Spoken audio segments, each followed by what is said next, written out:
हमारे हनुमान जय श्री कृष्ण।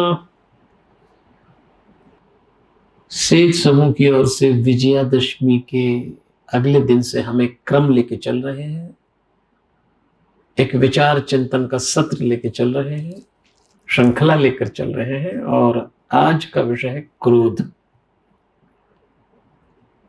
देखिए, क्रोध का सीधा सा मतलब है जब आप क्रोध करते हैं यानी दूसरों की गलती पर खुद को सजा देना क्रोध है। मैं ऐसे बहुत लोगों को जानता हूं जो मुझसे कहते हैं पंडित जी हमें कोई ऐब नहीं है। सच नहीं है। न शराब पीते, न तंबाकू खाते हैं, न गाली बकते हैं, न कुसंग करते हैं, लेकिन वो कहते हैं बस एक ही गड़बड़ है, गुस्सा बहुत आता है। आजकल तो नाक पे रखा है लोगों के। अच्छा, बड़ों को आए सो आए, आजकल तो घर घर में बच्चे भी बड़े गुस्से लोग हैं। पता नहीं क्या भगवान कहीं वो फरमाई रख के भूल गया है जिसमें बिल्कुल शांत लोग पैदा, जो आता है वो गर्म ही गर्म आ रहा है। इतना गुस्सा छोटे से बच्चे से लेकर बड़े तक को। क्रोध करना ठीक नहीं है। तो चलो यहीं से बातचीत शुरू करें। क्रोध के कॉन्सेप्ट को समझें, थ्योरी को। आप लाख कसम खाएं कि मैं गुस्सा नहीं करूंगा या नहीं करूंगी, लेकिन जब आता है तो सब भूल जाते हैं, क्योंकि आप जान ही नहीं पाते कि इलाज किसका करना है। तो हमारे शास्त्रों में एक बात लिखी है, ऋषि मुनि कहा करते थे कि क्रोध के मूल में अहंकार होता है। इस पंक्ति को फिर दोहरा रहा हूं, क्रोध के मूल में अहंकार। हम क्या करते हैं, क्रोध पे ऊपर ऊपर काम करते हैं और उसका मूल, उसका जो बेस है, जहां से उसकी फीडिंग हो रही है, वो है अहंकार, आपका ईगो। आप जितने अहंकारी होंगे आप उतने क्रोधी होंगे। अच्छा, हर क्रोधी एक बहुत बढ़िया बात बोलता है। वो कहता है वैसे तो मुझे गुस्सा नहीं आता, लेकिन जब कोई गलती करता है ये तब मुझे आ जाता है। ये सब खोटियां हैं।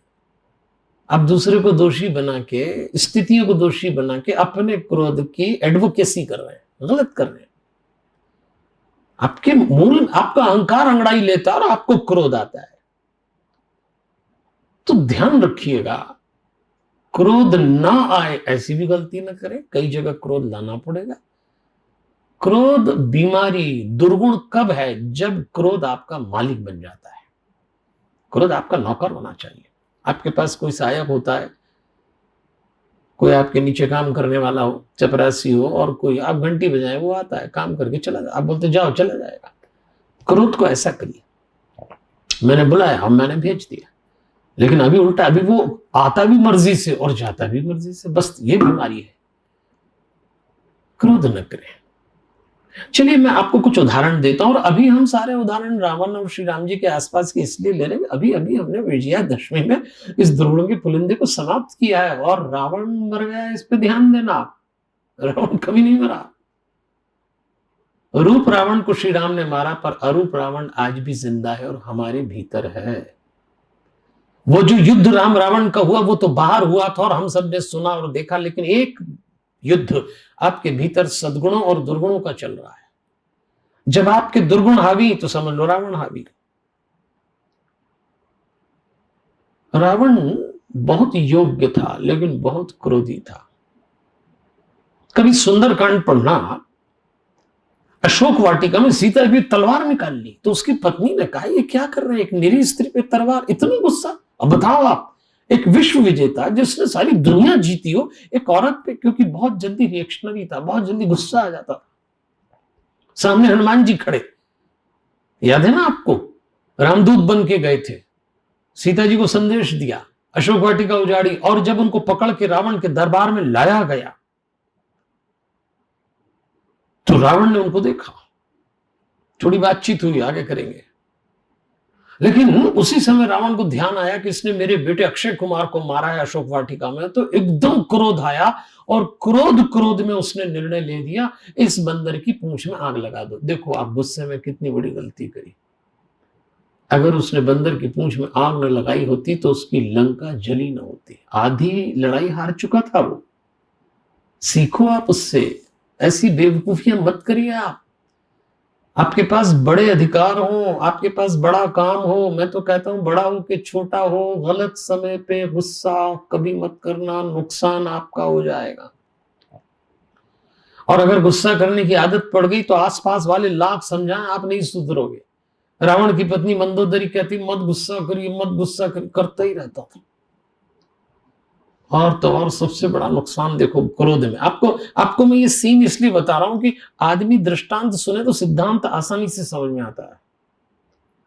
विभीषण ने हनुमान जी के जाने के बाद बड़ी सभा में रावण से कहा, भैया मैं आपसे एक निवेदन करता हूं, और निवेदन यह है कि सीता जी को आप लौटा दीजिए। इतना ही तो कहा था, गलत क्या था? लेकिन क्रोधी आदमी दूसरे की एडवाइस सुनना ही नहीं चाहता और अपने भाई को लात मार दी। यह तो हाइट है बेवकूफी की। आप गुस्से में मूर्खता भी करने लगते हैं। गुस्सा और मूर्खता दाएं बाएं चलता है। गुस्से में आदमी पागल हो जाता है, पागल हो जाता है, जैसे पागल को कुछ समझ नहीं आता। क्रोध अस्थाई पागलपन है। आप किसी पागल को देखना, वो स्थाई पागल है। वॉच करना उसकी बॉडी लैंग्वेज। और जब आप गुस्से में, तो आप भी यही करने लगते हैं। कुछ लोग गुस्से में अपने ही सिर फोड़ते हैं, कुछ अपने ही बाल नोचते हैं, कुछ लोग अपने को मारते हैं दूसरे को छोड़ के। बताइए आप, आपने ऐसे गुस्से देखे कभी? भगवान न करे आपके साथ घटाओ, पर हर आदमी गुस्से में पता नहीं क्या क्या कर लेता है। फिर तो आप खत्म हो जाएंगे एक दिन रावण की तरह। सावधान रहिए, गुस्सा कभी न करिए। ये जो सेज ग्रुप ने ये जो श्रृंखला, विचार श्रृंखला आयोजित की है, इसके पीछे आधार ही है। अब मैं आपको बताऊं, आपका अगला प्रश्न मन ही मन मुझसे होगा कि आखिर को खत्म कैसे करें। तो हमारे शरीर में एक चक्र है, दोनों आईब्रोज के बीच में चक्र है, उसको कहते हैं आज्ञा चक्र। और मैं तो हनुमान जी का छोटा सा भक्त हूं। हनुमान चालीसा ओढ़ता हूं, हनुमान चालीसा बिछाता हूं, हनुमान चालीसा खाता हूं, हनुमान चालीसा पीता हूं, इसलिए मैं हनुमान चालीसा की बात करूंगा। और किसी धर्म से जोड़ के मत चलना, हनुमान चालीसा का मंत्र है। तो हनुमान चालीसा में एक चौपाई आती है, नवी चौपाई है। सूक्ष्म रूप धरी सियहि दिखावा, विकट रूप धरी लंक जरावा। जो लोग अपने क्रोध को खत्म करना चाहते हो, वो इस चौपाई को मनी मन सांस लेते हुए जपें, और दोनों बाहों के बीच में आज्ञा चक्र में भीतर से देखें और इस चौपाई को यहां रख दें। आपका ये चक्र जागृत होगा, और ये चक्र अक्रोध का चक्र है। अगर आपने इस पे काम किया, जब भी आपको क्रोध आए, कमर सीधी, स्पाइनल कॉर्ड स्ट्रेट, आंखें बंद, भीतर से दोनों आईब्रोज पे देखना, बीच में आज्ञा चक्र पे कोई मंत्र हो, नहीं तो हनुमान चालीसा को जपें जो मैंने चौपाई बोली आपको। आप पाएंगे धीरे धीरे, रोज अभ्यास करिए, ये यही है उसका कंट्रोल, और आप शांत होने लग जाएंगे। उर्दू में एक शब्द है मंजर। मंजर का मतलब होता है दृश्य। अब जरा बात सुनिए, क्रोध में क्या होता है। मंजर ही हादसे का अजीबो गरीब था, वो आंख से जल गया जो नदी के करीब था। क्रोध आपको झुलसा देगा, बचिएगा इससे। रावण जैसा गलती कर गया। इस विजयादशमी की जो विचार श्रृंखला है, आपको चेतावनी दे रहे हैं, क्रोध आपका गुलाम होना चाहिए, मालिक नहीं। तो उसकी एनर्जी आपको काम आ जाएगी। सेज ग्रुप आपसे उम्मीद कर रहा है क्रोध पे नियंत्रण करना, और खूब आगे बढ़िए। तो प्रतिदिन थोड़ा सा समय, कमर सीधी, दोनों आईब्रोज के बीच में यहां आज्ञा चक्र है, इसको देखना। कोई मंत्र, कोई सूत्र, कोई परमात्मा की छवि, इस पे देखना। थोड़ा सा यहां वाइब्रेशन हुआ और क्रोध कंट्रोल में हुआ। कल एक नए विचार के साथ फिर मिलेंगे। गुस्से पे काबू करिए, जरा मुस्कुराइए। हम मनुष्य हैं, और भक्त को कभी क्रोध नहीं करना चाहिए। हमारे हनुमान। जय श्री कृष्ण।